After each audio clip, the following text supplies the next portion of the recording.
Isang world-class na 4.8-kilometer racetrack ang itinayo sa Barangay Prados Yongco sa Lubao, Pampanga.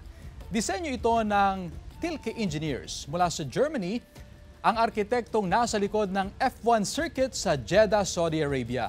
Inaasang magiging bagong tahanan ito ng mga Formula 3 races at car enthusiasts sa bansa. Target nitong tapatan ng mga prestiyosong racetracks ng Monaco, Singapore, Macau, Malaysia at Gitnang Silangan.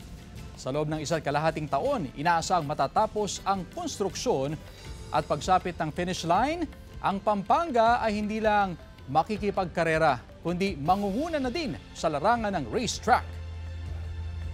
So this is going to be a club track that will host multiple national races. It's going to be 4.8 kilometers and one of a kind in the Philippines.